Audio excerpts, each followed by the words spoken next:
Bienvenidos a los escenarios de reflexión que se dan en La Oveja Eléctrica, en donde hoy vamos a tocar un tema que nos invita a examinar los efectos que tienen los videojuegos violentos. Se ha llegado a pensar que en el mejor de los casos pueden generar lo que en el teatro se conoce como catarsis, una palabra que viene del griego que quiere decir purificación, limpieza o purga. Y bueno, exactamente estamos hablando de una especie de purificación, purga y liberación de emociones que tenemos atravesadas y que podría pensarse que es mejor que salgan en un espacio virtual. Pero por otro lado, la pregunta es, ¿y qué pasa si lo que se genera es más violencia? Hay videojuegos donde pueden darse hasta 500 escenas de violencia cada 30 minutos. ¿Cómo afecta esto a niñas, niños y adolescentes? ¿Cómo se altera nuestra percepción ante las pantallas de la realidad virtual? De ello conversaremos con el doctor David Shitlow, médico mexicano que realizó la especialidad en psiquiatría de adultos en la Universidad de Londres y cuenta con una subespecialidad en psiquiatría infantil por la Universidad de Yale. El doctor Shitlow es experto en trastornos alimenticios, depresión y adicciones.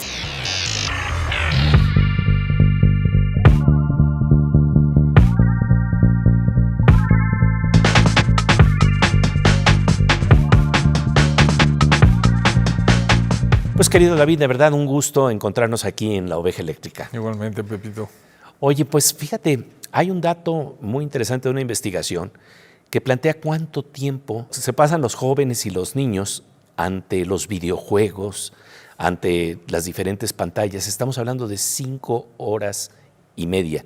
Y cuando hablamos del conjunto de pantallas, y esto es agregar la televisión, estamos hablando de 8 horas. ¿Qué quiere decir en términos de la percepción?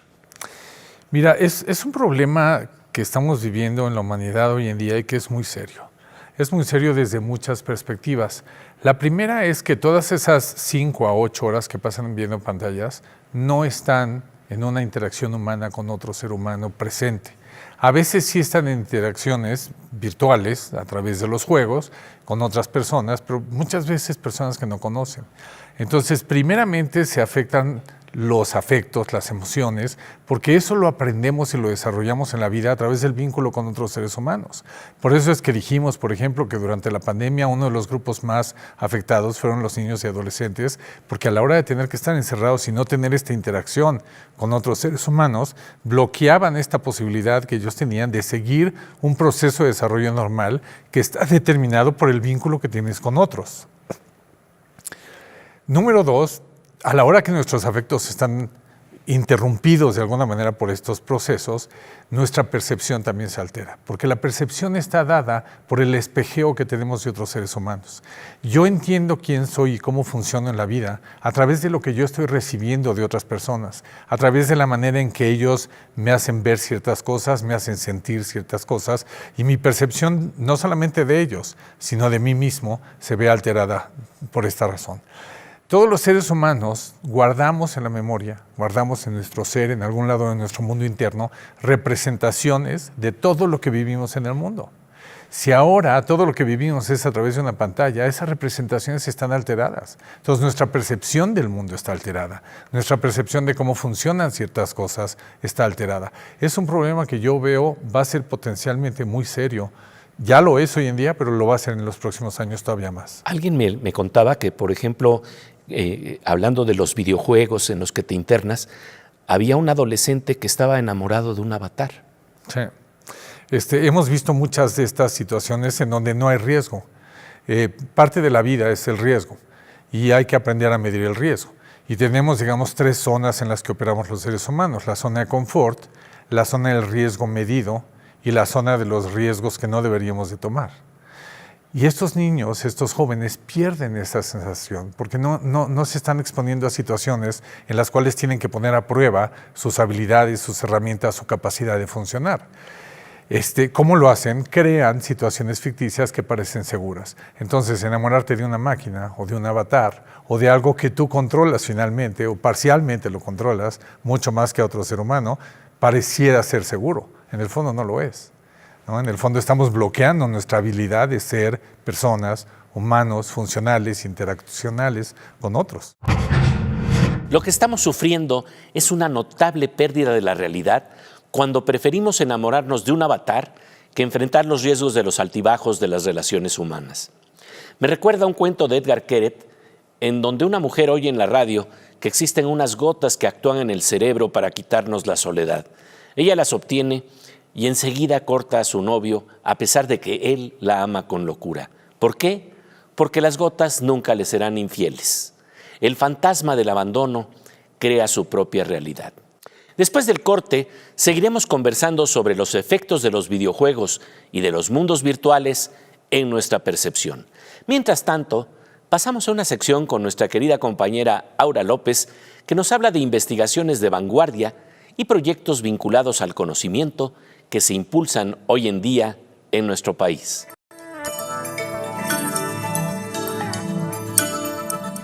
Pues querida Aura, a veces desearíamos que nuestra nariz pudiera olfatear mucho más de lo que podemos captar, ¿no? Sí, así es, Pepe. Y justamente una pregunta que les traigo es, ¿se podrá detectar la diabetes con una nariz electrónica?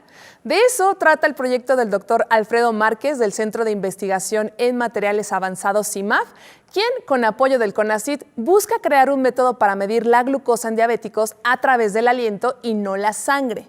La diabetes es una enfermedad silenciosa, considerada una pandemia.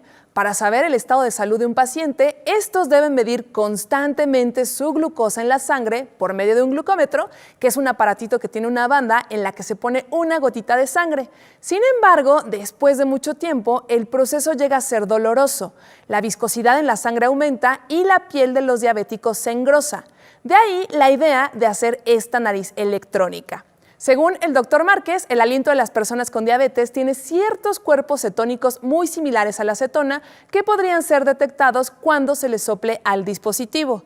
Así, el equipo descompondrá los compuestos de aliento, los analizará y enviará la información por internet no solo al paciente, sino también al doctor.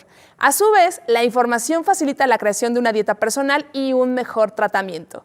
La tecnología de esta nariz electrónica en desarrollo es accesible, cómoda, no invasiva, portátil y económica. Y en un futuro se espera que este tipo de tecnología pueda usarse en otro tipo de enfermedades crónicas y el cáncer. Pues estamos hablando de verdaderamente poder saber si huele bien o huele mal, pero no a través de nuestra propia nariz, sino en una nariz electrónica. ¡Qué maravilla, querida! Así es, Pepe. Pues como siempre te agradecemos tu presencia aquí en La Oveja Eléctrica. Gracias a ti, Pepe. Después de un parpadeo cósmico, volvemos a La Oveja Eléctrica para seguir conversando con el doctor en psiquiatría David Chitlo sobre los videojuegos violentos. ¿Generan catarsis o más violencia? Volvemos enseguida.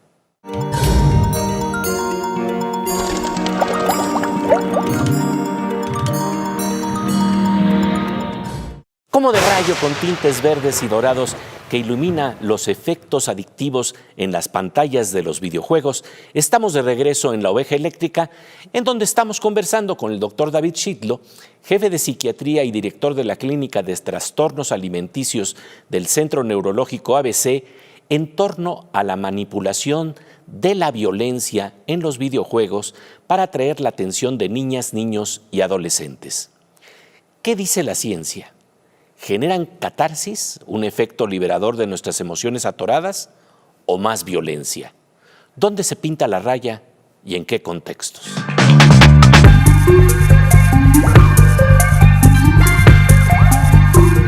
Cuando esto lo llevamos al mundo de los videojuegos, hay algo que creo que es un dilema muy interesante a explorar.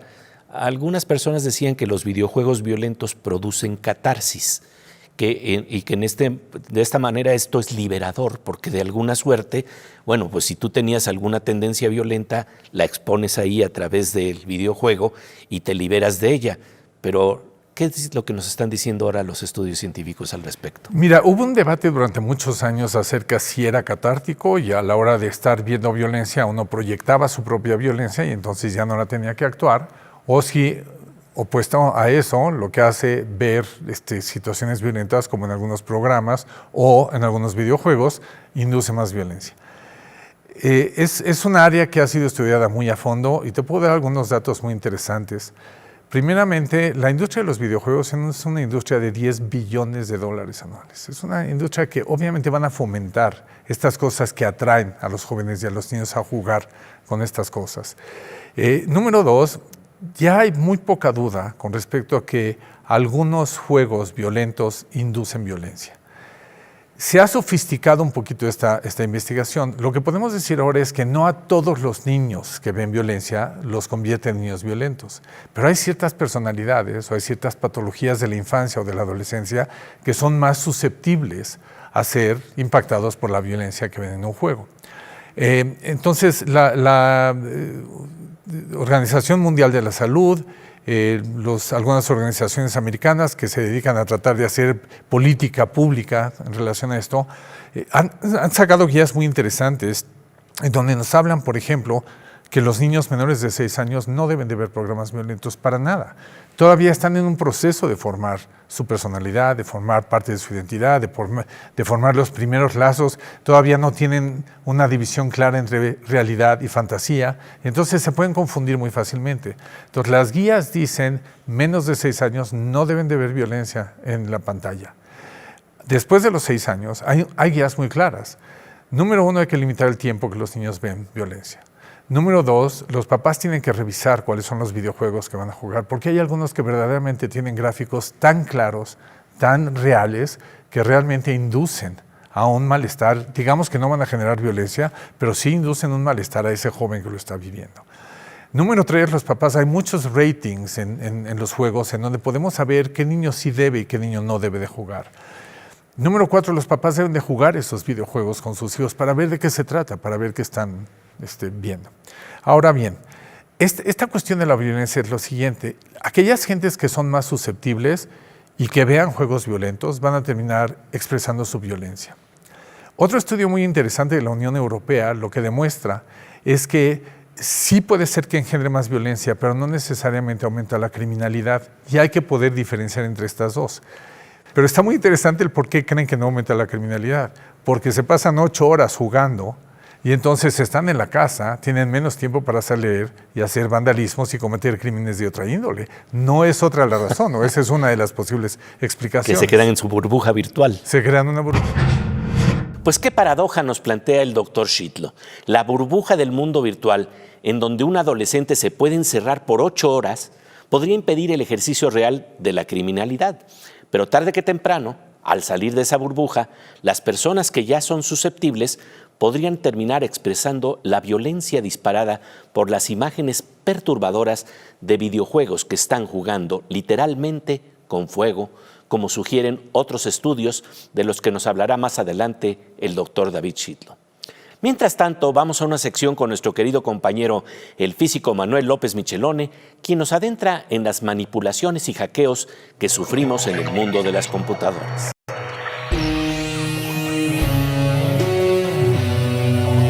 Pues querido doctor Morza, como siempre un gusto encontrarnos aquí en La Oveja Eléctrica. Gracias, Pepe.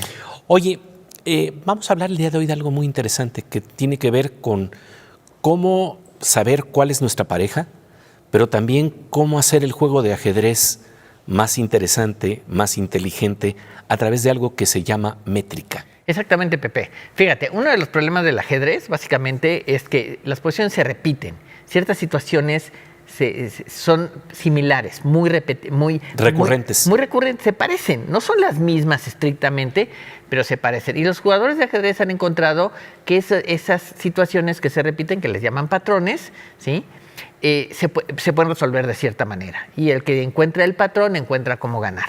Entonces, el tema es, si yo tengo un patrón conocido y busco en otras posiciones ese patrón, ¿qué elementos necesito que sean lo suficientemente parecidos para poder aplicar la misma receta para ganar? Eso es una métrica, es una función de la distancia. Es como sacar mi regla y decir, estoy a tal distancia, puedo ocupar la solución que conozco.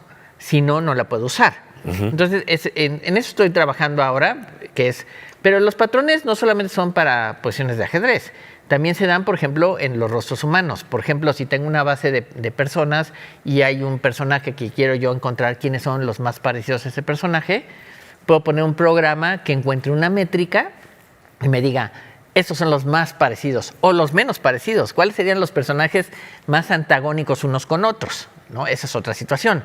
Pero igual con las parejas es lo mismo. Si tú ves los sitios que hay para buscar pareja, ¿no? Lo que hacen es tratar de encontrar métricas, ¿no? Tratar de encontrar las distancias mínimas entre hombres y mujeres, o entre mujeres y mujeres y entre hombres y hombres, ¿no?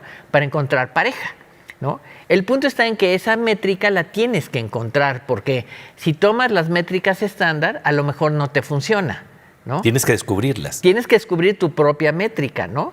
Por eso es tan difícil en un momento dado en términos de ciertas situaciones que nos toca vivir, ¿no? Que no pasa con sistemas de cómputo y demás, ¿no? Aquí en el ser humano tenemos mucha más flexibilidad y hay cosas que, por ejemplo, que la métrica nos dice que nos gusta, a lo mejor a mí me fastidia, ¿no? Entonces, la métrica es fundamental, pero la métrica se basa en que hay ciertos elementos comunes que nos permiten medir. Esos son estos patrones. Y los patrones se reflejan en todo, en la manera de cómo pides las cosas. Tú quieres pedir de desayunar en un restaurante y no dices, ¡hey, atiéndanme! Te mandan a volar. Si no es que te sacan y no te dan de desayunar. Pierdes el juego en términos de ajedrez. Exactamente, y ese es el juego. Y en términos de ajedrez, tratas de encontrar la solución a problemas de ajedrez. Pero en el mundo real, tratas de ver qué métricas son las mejores para que el mundo sea mejor, para que sea más fácil la convivencia. Oye, y todo este estudio, pues, por un lado mejora tu capacidad de programar, de hacer programas de ajedrez, pero también tu mismo juego de ajedrez, y espero que también el juego de encontrar la métrica de los amigos y de las parejas. Así es, Pepe, exactamente, para eso debe servir en el fondo, ¿no? Así es. Pues como siempre, un gusto encontrarnos aquí en La Oveja. Gracias, Pepe.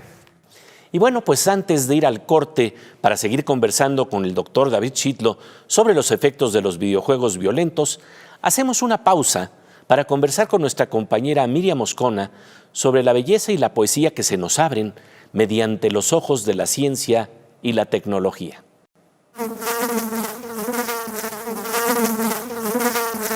Pues Miriam, querida, el tiempo siempre dice te lo dije. Si yo supiera, yo te lo diría. Yo creo, Pepe, que cuando de niños tú y yo escuchábamos el año 2020, bueno, nos parecía como de ciencia ficción, imposible, lejanísimo. No sé qué te parezca ahora cuando escuchas el año 2030, pero bueno, será ese año cuando veremos el lanzamiento del Europa Clipper, una nave que tendrá como misión el responder qué hay sobre y debajo de un cuerpo celeste del que justamente vamos a hablar el día de hoy. ¿Qué te parece? Genial. Júpiter, uno de los planetas más interesantes de nuestro sistema, tiene una luna llamada Europa en honor a la esposa del dios Zeus. ¿Podríamos descubrir vida extraterrestre en la luna Europa? Muchos científicos así lo creen, aunque sea en forma de microorganismos o bacterias. La apuesta consiste en que el agua fundida que puede haber bajo la corteza de hielo sería capaz de albergar esa vida. La suposición de esa posible vida de microorganismos hace que las agencias espaciales terrestres quieran explorar más esta luna al milímetro. La luna Europa tiene muchas grietas en su superficie, pero muy pocos cráteres. Tiene algunos, es cierto, pero comparado con los otros satélites de nuestro sistema solar, aparte de la Tierra, resultan escasos. Esta foto quizás sea menos espectacular, pero lo que podría ofrecer en términos de nuevas pistas es importante. Se necesita tiempo, ciencia, inversión para estudiar, contrastar y llegar a algunas conclusiones sobre esta luna, una de las 79 que presume Júpiter en el espacio. No olvidemos que tiene una característica única, una capa de hielo que la rodea. Lo que se ve en esta otra increíble imagen son surcos trazados en el hielo. Aunque los expertos no están seguros de cómo se han producido, muchos piensan que hay un océano más cálido debajo de este hielo y podrían darse las condiciones para albergar vida. Nadie sabe qué es el material rojizo en las grietas. La sonda Europa Clipper nos ayudará a aprender más sobre este material. Y ya no le seguimos porque la oveja se nos está inquietando y, como decía Cantinflas, oiga usted, no hay derecho. Después de un parpadeo, volvemos a la oveja eléctrica, en donde estamos conversando con el doctor David Chitlo sobre el problema de los videojuegos violentos, que más que a una catarsis, es decir, más que a una purga de nuestras emociones atoradas, podría conducirnos a una mayor violencia. Volvemos enseguida.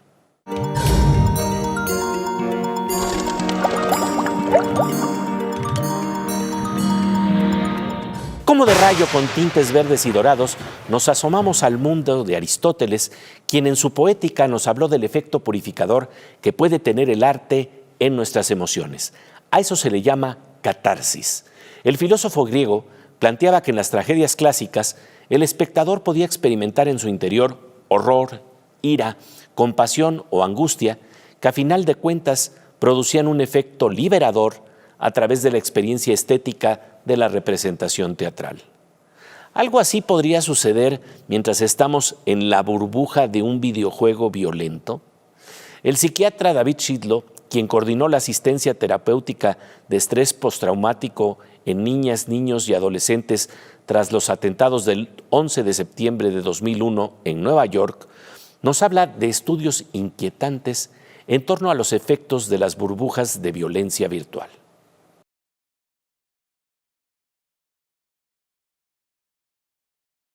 Creen que no aumenta la criminalidad, porque se pasan 8 horas jugando y entonces están en la casa, tienen menos tiempo para salir y hacer vandalismos y cometer crímenes de otra índole. No es otra la razón, ¿no? Esa es una de las posibles explicaciones. Que se quedan en su burbuja virtual. Se crean una burbuja, claro, y entonces no hay una interacción con ese mundo en el cual podrían cometer algún crimen. Pero también está muy interesante que hay otro estudio americano que lo que demuestra es que los niños que tienen esta tendencia a ser más violentos son los que escogen juegos violentos. Entonces, si es de aquí para allá o de allá para acá, todavía hay mucho que hay que investigar en ese territorio. Y háblame de algo que es muy importante en este contexto, porque sabemos que, por ejemplo, en Shakespeare hay violencia, ¿no? Pero, ¿cuál es la diferencia entre la catarsis que se genera en el mundo del arte y la que ocurre cuando un niño está con una pistolita que está hecha para el videojuego y está apretando el gatillo una y otra vez? Estás tocando 2 puntos que son esenciales, Pepe, en esta pregunta, porque la primera es que no es lo mismo cuando leemos Shakespeare y tenemos que imaginar ese acto violento y lo imaginamos dentro de nuestros recursos. Nuestra mente nos va a permitir, si estamos relativamente sanos, crear una imagen con la cual podemos convivir, con la cual podemos aceptar. Que no es lo mismo que ver una imagen que nos presentan ya terminada. Eso es parte de lo que vimos cuando estuvimos trabajando con las Torres Gemelas y demás, que ver estas imágenes de las torres cayéndose, de la gente aventándose, son imágenes muy fuertes que se quedan ahí adentro y que engendran malestares que no solamente se van a manifestar con violencia, se van a manifestar con depresión, con ansiedad, con trastornos obsesivos, inclusive con patologías psicóticas, ¿sí? Esa es la primera diferenciación que haría yo. La segunda es que no es lo mismo cuando uno elige pensar en un acto violento y lo tiene allá dentro de la fantasía, que cuando, como tú decías, tienes la pistola, cometes un acto, ves la repercusión de ese acto, ves la sangre, ves al decapitado, ves la serie de imágenes grotescas que muchos de estos juegos nos presentan y que son imágenes que se quedan ahí y donde yo fui responsable de eso que vi. Esa responsabilidad que tengo que asumir porque yo fui el que disparó, yo fui el que movió el control para que sucediera esto. Porque no solamente estamos hablando de violencia, estamos hablando de violencia sexual, estamos hablando de violencia contra niños, estamos hablando de situaciones que desafortunadamente están impregnadas en todos estos juegos. Y finalmente, querido David, hablemos de las posibilidades que sí nos pueden abrir los videojuegos, que sí nos pueden abrir las pantallas. Me gusta mucho esta pregunta que haces, Pepe, porque no hay que satanizar la tecnología. Hay muchas cosas que los niños están aprendiendo. Tengo el caso de gente cercana que está aprendiendo a través de la tecnología a usar los robots en cirugía. Usar robots para hacer cirugía. Para hacer cirugía. Sí. Estoy trabajando con algunos niños que aprenden a través de los juegos y a través de los videojuegos matemáticas que les costaba trabajo entender. o que desarrollan proyectos artísticos desde los 2 años, que en una pantalla pueden desarrollar proyectos artísticos de pintura, de colores, de entender, de aprender. Entonces, hay mucha aplicación tecnológica que se puede utilizar, inclusive a través de los videojuegos, muchos juegos matemáticos que existen, y que igualmente hay que lograr ciertos retos, hay que llegar a ciertos lugares, pero todo a través de resolver problemas reales de la vida que le van a enseñar a este niño y a este joven las realidades de la vida, con lo que sí se van a enfrentar el día que salgan de ese cuarto virtual. Pues querido David, como que vemos claramente, se trata de un proceso en que como nunca tenemos que atender lo que estamos viendo, lo que estamos oyendo y con qué estamos jugando, y esto es algo que nos pertenece a todos en términos de núcleos familiares. Totalmente, es una responsabilidad de todos los adultos que rodeamos a estos niños y a estos jóvenes, el encargarnos de que estas cosas no se salgan del control, no se vayan hacia los lugares donde no queremos que se vayan. Pues de verdad te agradecemos muchísimo. Al contrario, Pepe, tu muchas presencia gracias aquí y en felicidades. Gracias. Pues está claro que cuando complementamos la tecnología con el cuidado y atención de la presencia física, los videojuegos pueden servir como herramientas para el desarrollo, la educación y la protección de niñas, niños y adolescentes. Se trata de una tarea colectiva de cuidarnos unos a otros y de estimular nuestro potencial, nuestra creatividad. Agradecemos la presencia del doctor David Schidlow en La Oveja Eléctrica. Y ya que estamos hablando de juego y creatividad, pasamos ahora a una sección que despierta la sonrisa de la inteligencia y el humor con los cantos cuánticos de nuestro querido Fernando Rivera Calderón.